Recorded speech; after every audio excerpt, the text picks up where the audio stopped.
किसी भी देश के कानून असल में सिर्फ कुछ नियम नहीं होते, वो तो उस समाज की आत्मा का आईना होते हैं। ये कानून ही तो तय करते हैं कि सही और गलत के बीच या एक इरादे और एक महज हादसे के बीच वो बारीक सी लकीर कहाँ खींची जाएगी।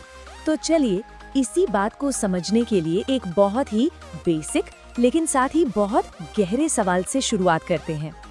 आखिर वो क्या चीज है जो किसी भी काम को अपराध बना देती है? क्या सिर्फ ये काफी है कि किसी को नुकसान पहुंच गया, या कहानी में कुछ और भी है? जरा सोचिए इस बारे में। एक ही घटना जिससे किसी को नुकसान पहुंचता है, वो एक दुखद हादसा भी हो सकती है और एक घिनौना अपराध भी। तो फिर इन दोनों में फर्क क्या है? फर्क है इरादे का, और बस यहीं से कानून का असली खेल शुरू हो जाता है। और ऐसे ही मुश्किल सवालों के जवाब हमें मिलते हैं भारत के नए क्रिमिनल लॉ यानी कि भारतीय न्याय संहिता में। तो ये है भारतीय न्याय संहिता, या जिसे हम BNS 2023 भी कहते हैं। और देखिए, ये सिर्फ एक नया नाम नहीं है, इसने पुराने इंडियन पीनल कोड की जगह ली है, और ये अपने आप में एक संकेत है कि भारत अब न्याय को एक नए नजरिए से देख रहा है। तो चलिए थोड़ा और गहराई में चलते हैं। BNS असल में सिर्फ सजाओं की एक लिस्ट नहीं है, नहीं, ये एक पूरा ढांचा है, एक फ्रेमवर्क जो ये समझाता है कि कोई काम अपराध क्यों है, और इससे भी ज्यादा जरूरी बात कि कोई काम अपराध क्यों नहीं है। इसकी मॉडर्न सोच का एक छोटा सा उदाहरण देखना है तो जरा इसके जेंडर की परिभाषा पर नजर डालते हैं।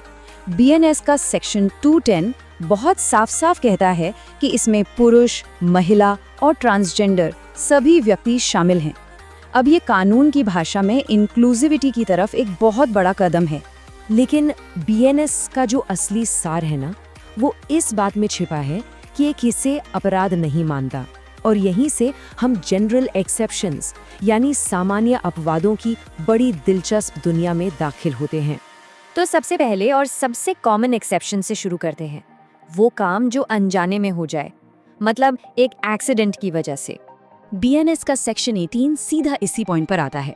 वो कहता है कि अगर कोई काम सिर्फ एक हादसा है जिसके पीछे कोई क्रिमिनल इंटेंशन नहीं था, तो वो अपराध नहीं है। ये एक बहुत ही पावरफुल प्रिंसिपल है। तो फिर किसी भी काम को कानूनी तौर पर एक्सीडेंट कब माना जाएगा? इसके लिए 4 चीजें होनी जरूरी हैं। पहला, वो अनजाने में हो। दूसरा, उसके पीछे कोई क्रिमिनल इरादा ना हो। तीसरा, वो एक लॉफुल यानी कानूनी काम करते हुए हो। और चौथा, उस काम में पूरी सावधानी बरती गई हो।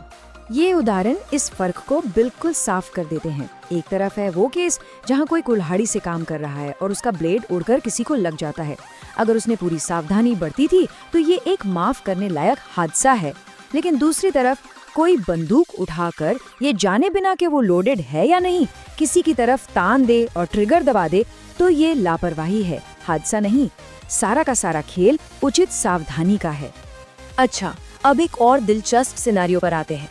तब क्या होगा जब कोई नुकसान पहुंचाने वाला काम एक ऐसा इंसान करे जिसे लगता है कि वो तो सिर्फ कानून का पालन कर रहा है? BNS का सेक्शन 14 इसी का जवाब देता है। ये उन लोगों को बचाता है जो पूरी ईमानदारी से, मतलब गुड फेथ में, ये मानते हुए कोई काम करते हैं कि कानूनन ऐसा करना उनकी ड्यूटी है। और ध्यान देने वाली बात यह है कि ये बचाव मिस्टेक ऑफ फैक्ट यानी तथ्य की भूल पर मिलता है, मिस्टेक ऑफ लॉ यानी कानून की भूल पर नहीं। एक सोल्जर का उदाहरण इसे एकदम क्रिस्टल क्लियर कर देता है। मान लीजिए एक सैनिक को अपने सीनियर ऑफिसर से एक भीड़ पर गोली चलाने का एक वैध यानी लॉफुल ऑर्डर मिलता है।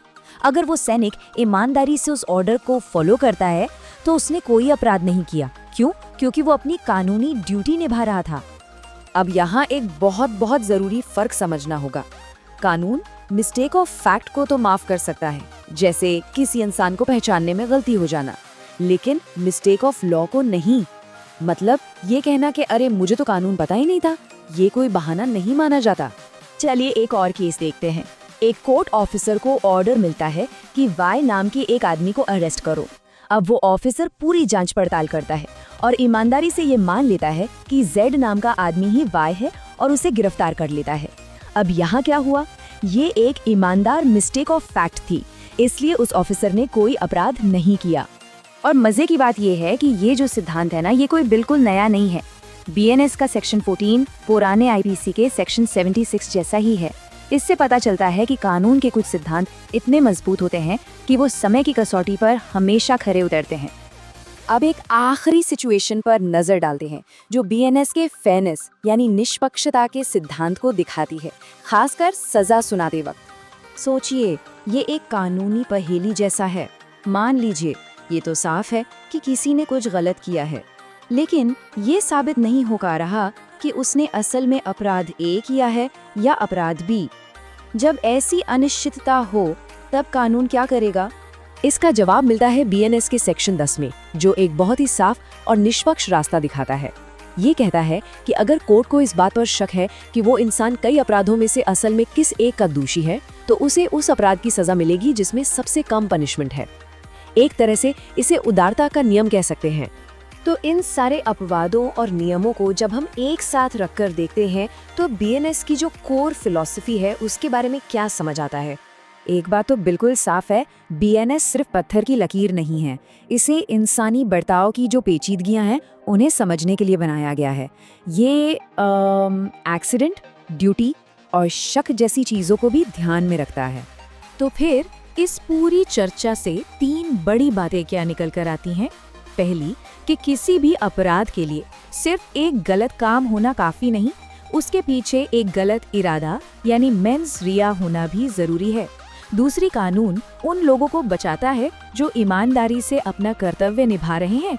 और तीसरी, कि जब भी शक की गुंजाइश हो तो कानून हमेशा नरमी वाला रास्ता चुनता है। और यही सिद्धांत एक समझदार और मानवीय न्याय व्यवस्था की असली नींव होते हैं। और ये सब हमें एक आखिरी सवाल पर लाके छोड़ देता है। कोई भी कानूनी सिस्टम इरादे, हादसे और ईमानदारी जैसे इंसानी पहलुओं से कैसे निपटता है, ये उस समाज के न्याय को लेकर नजरिए के बारे में बहुत कुछ बताता है। ये सिर्फ कानूनों की बात नहीं है, ये उन उसूलों की बात है जिन पर वो पूरा समाज खड़ा होता है।